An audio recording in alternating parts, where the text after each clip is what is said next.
Eles estavam na volta, mas no meio da audiência nem deu pra... Eu brinquei com eles que eleição não se ganha, se toma. Filha, apresentação, fez a referência, está com som. Não, pode ser que não. Todo respeito.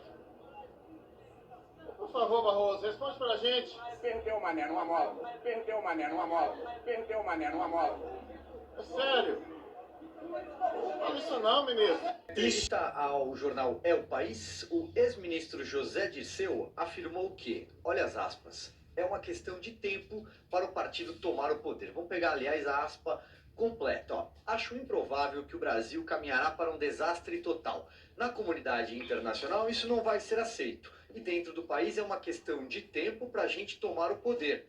Aí nós vamos tomar o poder, o que é diferente de ganhar uma eleição. Falou ainda que o problema Bolsonaro é do PSDB e do DEM, que perderam espaço para o deputado no campo da direita. Algumas reações já. O Roberto Jefferson afirmou que o Zé Dirceu é uma ameaça ao país e lembrou que ele poderia até virar presidente se não tivesse acontecido tudo o que aconteceu por conta do mensalão. O argentino Fernando Serimedo, que há poucos dias mostrou em lives realizadas desde Buenos Aires os diversos detalhes das fraudes eleitorais perpetradas aqui no Brasil nos dias 2 e 30 de outubro, com a intenção de nomear para o Planalto o vigarista cachaceiro de 9 dedos, o maior ladrão e genocida da história do Brasil, lançou mais uma bomba.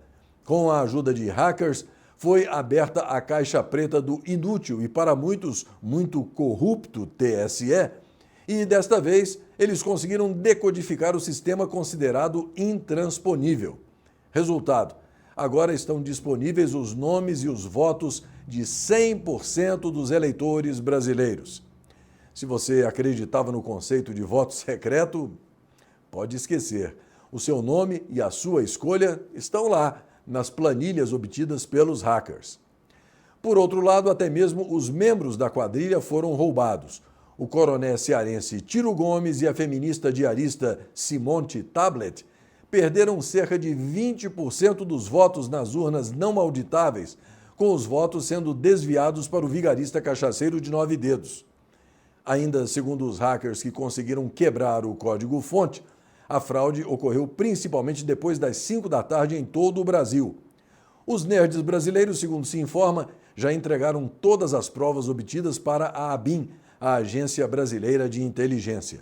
E se você não entendeu muito bem o que está se passando, veja esta conversa de 2 hackers aí gravada que eu passo para você. Agora, preste atenção porque eles falam muito também, muitos palavrões, muito francês, mas eles explicam bem a situação que está ocorrendo neste momento com relação à questão dos códigos-fonte e dessa revelação toda feita pelo argentino. Para o endereço. Lá vai ter a chamada do endereço. Mesmo que eles tenham o código binário, você consegue desencriptar isso daí. Porque ele está em linguagem de máquina, você consegue passar para a linguagem de código-fonte. Por isso que eles não querem apresentar o código-fonte. Porque se apresentar, ele vai saber onde é que está. E tem um outro detalhe. Se, como eles têm os dados originais, teoricamente os não corrompidos, se você rodar no código original que o STF apresentou para eles, o resultado vai dar diferente. Porque como não tem o código malicioso, ele não tem como fazer a diferença, ele vai apresentar o mesmo, ele vai apresentar o resultado novo, real. Por isso que eles não querem apresentar. Porque quando você der o código-fonte, das duas, uma, ou você apresenta a trapaça e aí você tem os acessos externos, ou se você apresentar o código que eles teoricamente apresentaram para o exército falando que aquele era o correto e ele não tem nenhuma interferência, quando você rodar com o banco de dados original, ele vai mudar o resultado. Percebeu onde é que tá a cagada? Então, Charles, eles estão nesse céu de brigadeiro há anos, lembra? Essas eleições acontecem com essas urnas desde 2014 ou mais. E eles estão navegando em céu de brigadeiro, eles nunca foram contestados, entendeu? Nesse nível. Nunca entrou na jogada inteligência. Todo mundo aceitava o resultado e beleza. Só que agora eles foram contestados, cara. E fodeu. E a coisa tava, né? Você vai relaxando, né? Você vai fazendo cagada, ninguém te pega, você começa a ficar confiante. E eles entendiam que o modelo era um modelo que não ia pegar, que não ia ter gente capaz de fazer isso, cara. E já tem gente treinada, né? Hoje, o mundo cibernético, o mundo de informática, ele faz parte da estratégia de qualquer guerra, cara. E tem gente muito bem preparada pra isso. Bota os nerdola lá, tem muito nerdola aqui que quer ser milico. E os caras foram atrás, mano, pegou.